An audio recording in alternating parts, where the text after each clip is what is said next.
jangan ada regulasi yang membuat kemudian membuka ruang pemerintah desa untuk selalu pembangunan fisik, tapi sejatinya memang arahkan ke yang berdampak langsung ke masyarakat. Ini terkait dengan soal penggunaan dana desa 2024. Oke, Pak Jaka masih bersama kami. Pak Jaka, Direktur Dana Desa Kementerian Keuangan. Pak Jaka, bisa dengar suara saya, Pak? Ya, Pak Iwan. Pak Jaka Sucipta. Oh, ya. Bisa dengar, Pak, suara saya? Ya. Pak, boleh kasih pernyataannya, Pak?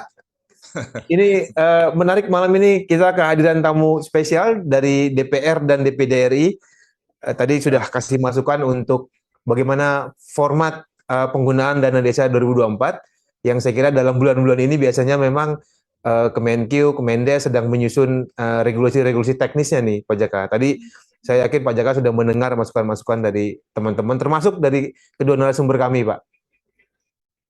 Ya, terima kasih Pak Iwan. Padahal saya sebenarnya pengen nyimak aja nih. Ya, boleh sedikit Pak Jaka. Ya, terima kasih. Jadi yang ingin saya sampaikan adalah sebenarnya isu ini sudah banyak disampaikan gitu ya, terkait dengan kewenangan desa, penggunaan dan sebagainya tadi. Jadi tapi ada satu yang ingin kami koreksi dulu yang disampaikan oleh Pak Al Malik, bahwa tadi dana desa itu tidak ditransfer ke RKDes. Nah, kemudian Juknis jangan sama gitu ya. Nah, kemudian Pak Malik mohon di ini lagi ya, ini apa?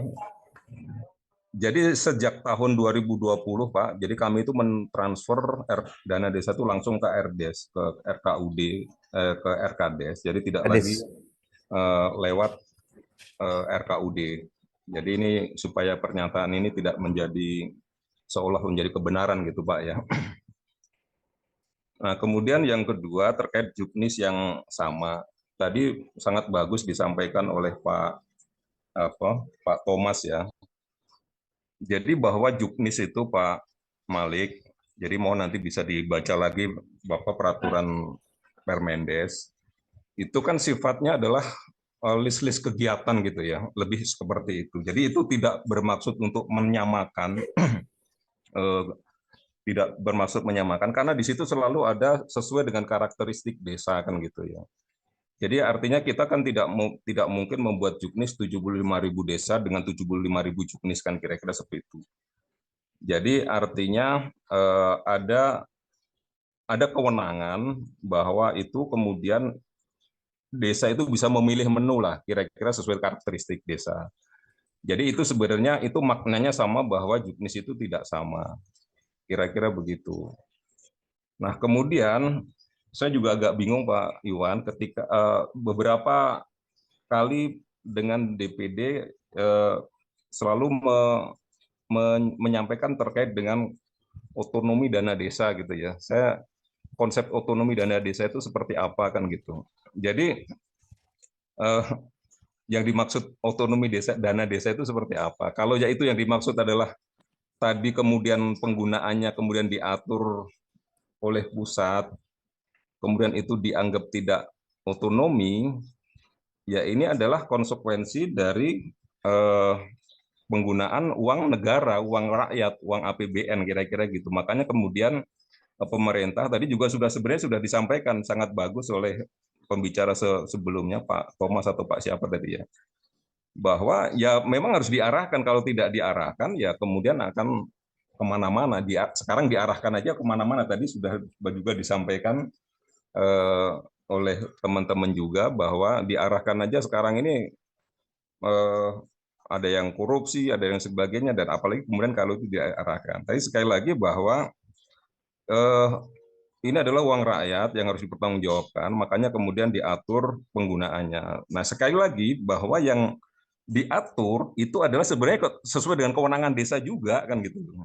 Ya kewenangan desa yang diatur itu, misalkan untuk stunting kan ya juga untuk untuk apa memberikan bantuan misalkan makanan tambahan untuk warga desanya. Dan seperti itu. Sebenarnya itu juga masih dalam koridor kewenangan desa. Jadi artinya ya pemerintah hanya mengarahkan, bukan berarti kemudian mendikte harus digunakan seperti ini. Kalau itu kan sebenarnya list-list kegiatannya aja, kemudian itu digunakan eh, untuk sesuai dengan karakteristik desa. Nah, kemudian juga tadi yang disampaikan Pak Al-Malik juga terkait dengan SDM. Jadi mohon masalah SDM itu jangan kemudian dianggap gampang gitu ya, karena sekali lagi tadi juga sebenarnya udah banyak dibantah gitu ya oleh teman-teman bahwa menangani uang 1 miliar di desa itu sangat besar, makanya kemudian itu perlu SDM yang eh, memadai lah kira-kira gitu ya. Jadi tentunya kita tidak bisa mengandalkan pendamping. Tadi disebut bahwa SDM nggak masalah, yang penting ada pendamping. Pendamping itu kan sangat terbatas, Pak. Jadi satu satu pendamping itu bisa membawai 3-4 desa, dan tentunya kan tidak kemudian ada 24 jam mengawasi atau mendampingi desa kan kira-kira gitu. Makanya ini juga menjadi penting. Jadi mohon ini kemudian tidak menjadi tidak dianggap sebagai hal yang menggampang lah kira-kira gitu. Nah, kemudian yang Bu Elisa terkait dengan, saya sangat sepakat dengan aspek kontrol, aspek quality spending gitu ya. Nah, ini adalah yang kita lakukan dengan mengarahkan penggunaan itu adalah dalam rangka untuk quality spending dan maupun controlling tadi kan gitu. Jadi kenapa harus kita arahkan? Tadi juga disampaikan kalau nggak diarahkan jadinya talut, jadinya tembok, jadinya gapura kan kira-kira. Dan itu tentu tidak produktif kira-kira gitu. Jadi kita inginnya bahwa dana desa itu bisa meningkatkan taraf kehidupan yang bisa produktif, bisa menambahkan nilai tambah, bisa mengambil desa itu bisa menambah penghasilannya, kira-kira tidak tergantung pada dana desa, kira-kira seperti itu.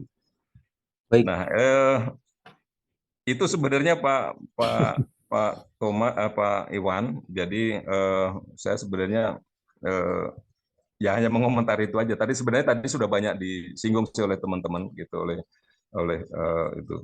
Nah, terkait dengan ya undang-undang desa, siapa? Ya, sejauh mana Pak Permendesnya dan PMK-nya yang akan disiapkan untuk operasional teknis dana desa 2024? Ini Permendesnya kan sudah harmonisasi Pak, ini Sudah harmonisasi, baik. Ya. Tapi dengan PP 37 nanti harapannya Permendes ini berlaku long lasting gitu ya, berlaku jangka panjang, jadi tidak lagi tahunan, sehingga nanti teman-teman di desa itu lebih tidak harus menunggu juknisnya lah kira-kira gitu, Permendesnya, tapi itu berlaku untuk jangka panjang. Oke. Mungkin itu Pak. Tadi mau bicara apa soal revisi undang desa? Ya, revisi undang-undang desa memang. Singkat Pak Jaka. Ya itu sudah disampaikan. Pak Presiden sudah menyampaikan juga ke ini, nanti kita tinggal tunggu saja lah pembahasannya dengan dari DPR dengan pemerintah gitu. Ya. Baik. Sebentar, kalau Pak Hasan ini belum kelihatan memang di Zoom meeting. Yang nanya juga sudah nggak ada. Ini ada satu chat menarik, pertanyaan yang tertulis ya, tapi saya hanya membacakan, mungkin nggak, nanti narasumber bisa merespon. Dari Mas Miftahul Ulum ini. Mas Miftahul, ada nggak ini? Soal jika dana desa tanpa regulasi atau pedoman, maka niscaya akan dipakai untuk kampanye KD semua. Bahkan operasional pemerintah desa, kita ingat bahwa KD pernah minta 5% untuk operasional dan hanya disetujui 3%. Itu saja sudah banyak sekali kegiatan dalilnya studi banding yang sebenarnya piknik belaka tanpa dia replikasi atau ada ilmu pengetahuan atau informasi yang bisa dibawa pulang. Nah, sekira ini satu dari banyak chat yang muncul di Zoom yang bisa saya bacakan, nanti bisa direspon oleh kedua narasumber. Baik, sudah 15 menit lagi, ini 15 menit terakhir, tentu saja kita akan kasih respon dari kedua narasumber, dari kedua kamar DPD dan DPR. Saya ke Pak Al-Malik Pak Babari dulu ya, merespon sekaligus memberikan pernyataan penutup lah, closing statement dari Pak Al-Malik, anggota Komite 4 DPD RI. Nanti kita bagi waktunya 15 menit ini, Pak Al-Malik dan Ibu Iliza. Ya, Silakan, We. Ya. ya, makasih banyak Pak. Saya mencoba. Yang merupakan sebenarnya keluhan yang seluruh pemerintah desa adalah ruang intervensi pada saat asistensi, pengusulan program, dan pencairan anggaran yang semuanya harus melalui pemerintah kabupaten yang menjadi keluhan semua desa. Dan ini persoalannya. Kemudian kedua, saya tidak mengatakan bahwa tidak perlu sumber daya manusia. Yang saya ingin sampaikan bahwa sumber daya manusia sangat penting sekali, tapi kita harus selektif, Pak. Pendamping desa ini jangan ada unsur lain. Jangan ada unsur-unsur yang penekanannya masuk, akhirnya mereka diterima. Tetapi kita lihat sesungguhnya apa mereka mampu atau tidak, kapabel atau tidak. Nah, inilah tidak perlu ada campur tangan dengan orang pihak luar, sehingga betul-betul pendamping ini bisa membantu kepala desa dalam rangka pencairan dan lain sebagainya menyangkut kemajuan kepala desa. Itu yang saya maksudkan. Bukan berarti secara global sumber daya manusia kita tidak butuh, sangat kita butuh. Hanya memang kadang kita kurang selektif dalam menempatkan orang-orang. Itu ada intervensi pribadi yang saya sampaikan tadi, dan ini tidak perlu kita sangkali karena memang kenyataan di masyarakat. Sehingga dengan demikian tentunya kepentingan yang betul-betul mengarah seperti apa yang disampaikan oleh pembicara yang tadi, lebih banyak program desa itu ke fisik, bukan menyentuh hajat hidup orang banyak. Ya paling tidak kelengkapan beli laptop lah, beli HP lah, beli motor lah, dan lain sebagainya. Sementara mengabaikan kepentingan yang harus memihak kepada masyarakat. Ini yang merupakan penekanan yang saya sampaikan pada malam ini. Terima kasih. Terima kasih Pak Al-Malik Pak Babari, anggota Komite 4 DPD RI Daerah Pemilihan Sulawesi Barat, atas waktu dan kesempatannya bergabung bersama kami di TV Desa. Saya closing statement ke Ibu Iliza dari silakan Bu. Terima kasih. Ya, terima kasih Pak Iwan, tadi Pak Jaka juga sudah bergabung bersama kita. Tentu sudah banyak beliau menanggapi yang apa yang disampaikan oleh Pak Thomas, kemudian ada Pak Arief, kemudian ada Pak Busra ya. Yang paling apa yang disampaikan oleh Pak Busra tentang kebocoran dana desa yang digerogoti orang-orang di luar desa. Nah, ini harus diluruskan, benar-benar harus diluruskan karena dampak sangat buruk gitu ya. Karena kegiatan BIMTEK yang dilaksanakan di Bali, di luar daerah, ya sebagaimana yang saya sampaikan di awal, itu dilaksanakan di daerah sesuai dengan kebutuhan apa yang dibutuhkan. Kalau memang dibutuhkan untuk melakukan kunjungan untuk melihat bagaimana pelaksanaan di daerah yang sudah dilaksanakan, nah itu silahkan. Artinya ketika mereka berjalan, mereka sudah tahu apa yang akan dituju, kemana akan dituju, dan apa yang akan dibawa pulang, dan apa yang akan dilaksanakan. Jadi perjalanan itu akan memberikan dampak manfaat yang luas. Karena memang pembangunan desa, bagaimana pembangunan setiap elemen yang ada di desa itu, tentu yang harapan kita, seluruh warga masyarakat itu betul-betul terlibat secara aktif untuk bagaimana betul-betul mengawal pelaksanaan pembangunan dari mulai perencanaan sampai mengawal pelaksanaannya. Dan mungkin saya kurang setuju apa yang disampaikan oleh Pak Malik, mungkin transfer langsung ke dana ke desa ya, karena kan perlu tahapan-tahapan. Tapi tahapan yang dilakukan oleh pemerintah daerah terkadang ada persoalan, keterlambatan transfer ke desa, tahap 1, tahap selanjutnya.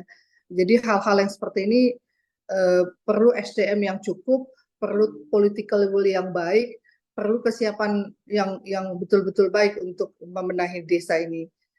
Dan kemudian dari yang disampaikan tadi masalah dana secara top down, mungkin ada versus top down versus bottom up. Jadi kalau yang saya sampaikan tadi juga tidak disamakan sesuai dengan potensi daerah gitu ya. Jadi harus top down versus bottom up. Jadi ketika mereka punya inisiatif, inovasi, kreativitas, itu diberikan keleluasaan. Ketika mereka mengajukan, kemudian pusat atau pemerintah yang lebih tinggi di atasnya pasti akan lebih paham mana yang lebih baik. Nah, itu harus ada pendampingan. Nah, pendamping itu yang menjadi perpanjangan tangan pemerintah, yang namanya pendamping desa, itu benar-benar dengan kualifikasi yang baik. Itu yang saya maksudkan. Kemudian bagaimana melakukan pengawasan pelaksanaan anggaran. Kan sekarang udah berbasis elektronik. Jadi harus menggunakan basis elektronik. Tahapan-tahapan yang dilaksanakan sehingga bisa terlihat secara transparan. Jadi bukan hanya sama desa, tapi pemerintah juga bisa bukan hanya day by day, tapi waktu ke waktu apa yang dilakukan dengan dana desa itu. Kemudian desa itu perlu melakukan inovasi yang betul-betul nyata. Nah, desa itu data, saya selalu sukanya dengan data ya, data yang betul-betul akurat, detail gitu ya, terkait tentang desa itu. Jadi peta desa gitu.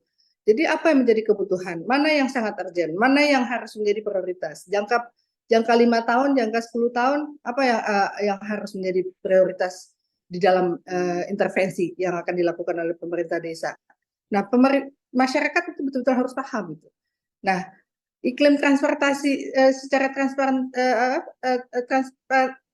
transparansi ya, secara transparansi itu betul-betul terlihat gitu, akuntabilitasnya, yang bagaimana kita selama ini pemerintah daerah itu baik di semua jenjang sampai ke pusat itu melakukan hal itu, dan desa juga ditumbuhkan juga, terutama partisipasi masyarakatnya secara aktif gitu, yang merasa punya kepemilikan desa.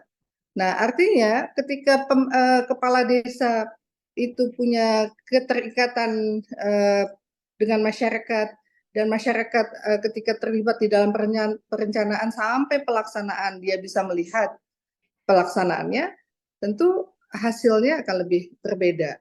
Nah, jadi memang kami juga melihat masih ada persoalan, misalnya pandangannya masih kepada infrastruktur. Tadi kan ada yang menyampaikan bahwasanya pembangunan itu selalu hanya infrastruktur, padahal yang ingin dibangun adalah kualitas masyarakat desanya.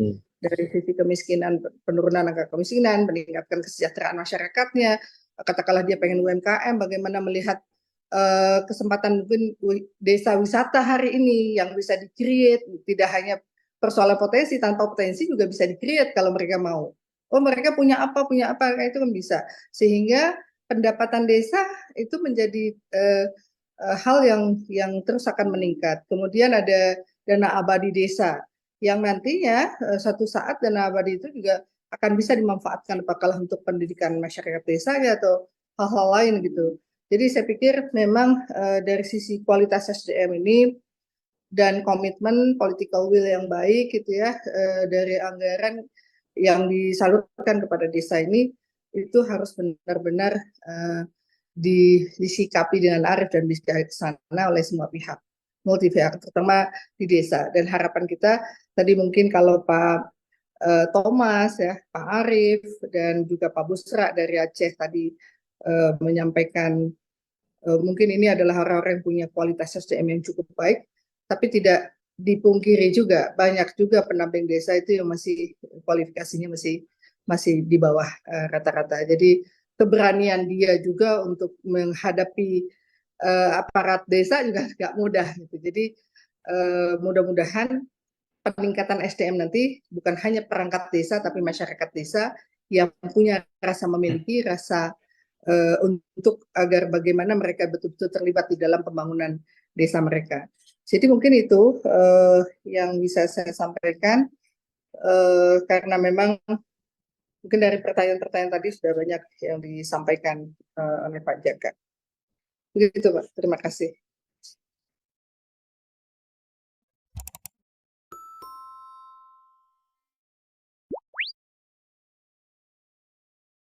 Bu Ilja sudah pamit ya?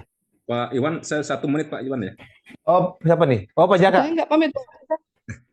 Ya Pak Iwan, jadi dalam rangka untuk mendorong kinerja desa Pak, jadi kami tadi siang menyerahkan insentif desa, tambahan dana desa kepada Oh ya, 15.000 desa betul. yang diserahkan langsung oleh Pak Mendagri dan dan Bu Menteri Keuangan. Itu Iya. kami berikan ke 15.000 desa atau sekitar 20% dari 75.000 desa itu. Nah, ini pesannya adalah ya supaya daerah kepala desa itu berinovasi, berkinerja bagus gitu loh. Kalau kamu berkinerja bagus, maka akan kami berikan insentif. Jadi sekarang kami sedang mengembangkan kalau kepada daerah itu kami berikan insentif fiskal atau dulu namanya DID. Nah, kami juga mulai tahun 2000 itu kami memberikan insentif desa dan tadi sudah diserahkan siang tadi. Nah, ini supaya memacu kepada daerah-daerah ya para kepala desa untuk berinovasi, berkinerja baik supaya kemudian mendapatkan insentif. Mungkin itu tambahan Ya. kelupaan tadi, Pak ya. Oke, baik Pak Jaka. Sudah ada 20% ya dari jumlah 75.000 yang mendapat dana tambahan, dana insentif desa. Saya kira ini bisa memacu desa-desa lain untuk mendapatkan dana yang serupa di insya Allah di dana desa tahun anggaran tahun 2024. Terima kasih Pak Jaka, Direktur Dana Desa Kementerian Keuangan. Bu Lisa, ada yang mau tambahan lagi singkat? Ya, baik Pak, cukup mungkin Cukup reward ya? dan tadi apa yang disampaikan oleh Pak Jaka adalah sebuah motivasi yang nanti akan bisa adanya perubahan-perubahan, mudah-mudahan insya Allah dengan insentif yang disampaikan, misalnya pengelolaan desa yang baik, tepat waktu penganggarannya, dari evaluasi pelaksanaan, kebersamaan sinergisitas antara aparatur desa dengan masyarakat desa, dengan pendamping desa, harmonisasi itu akan menghasilkan pembangunan yang harmonis dan yang baik dan kompromis. Jadi artinya memang tingkat kebersamaan itu yang harus benar-benar dijaga agar transparansi, akuntabilitas dalam pengelolaan anggaran desa benar-benar bisa dimanfaatkan seluas-luasnya untuk kepentingan kemaslahatan masyarakat, bukan hanya berpikir secara infrastruktur, tapi bagaimana membangun jiwa dan raga masyarakat itu sendiri. Mungkin begitu, Mas. Terima kasih. Baik, terima kasih Ibu Iliza, anggota DPR RI dari fraksi P3. Sekali lagi juga terima kasih untuk Pak Al-Malik Pak Babari, anggota Komite 4 DPD RI, dan Pak Jaka dari Direktur Dana Desa Kementerian Keuangan. Tentu saja kita berharap forum malam ini bisa menjadi pemantik, bisa menjadi forum masukan untuk pedoman teknis Dana Desa 2024 yang tadi Pak Jaka sampaikan sedang dalam proses harmonisasi. Baik itu Permendes maupun mungkin nanti akan ada PMK atau Permenku dan sebagainya. Jangan lupa subscribe channel Nagari Banget dan aktifkan notifikasinya.